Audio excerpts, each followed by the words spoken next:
Imamo i neku bateriju koju smo replicirali, koja je išla ovako.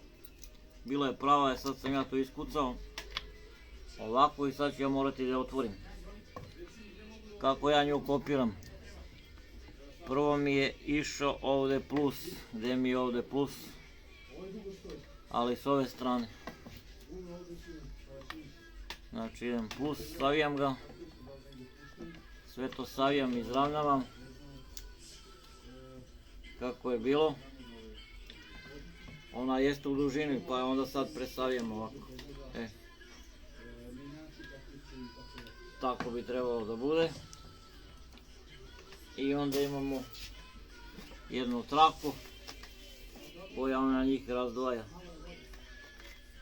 Evo otprilike ovako. Ne znam da li se vidi dobro. Da ne napravi spojeve. Evo ga. I malo spojimo. Približimo ga. Sve je bitno samo da se ne zapali.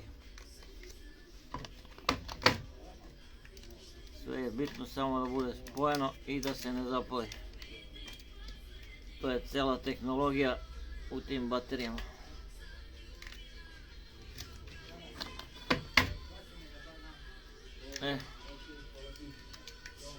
Ovo je replicirano. Biće to ko novo. A inače ta baterija ide u jednoj kutiji.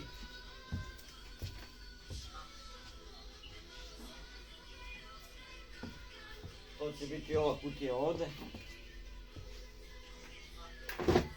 I vraćam stari BMS. Ali morat ću da ga i testiram. Ne mogu dam čovjeku, razumeš, pa da mu se nešto zapali. To se ubacuje ovako tu. Ovdje se ubacuje. I to će biti knap. I onda on ubacuje u biciklu tamo. To je to. Otprilike 180 € ovako košta. Ovako baterija 7x4.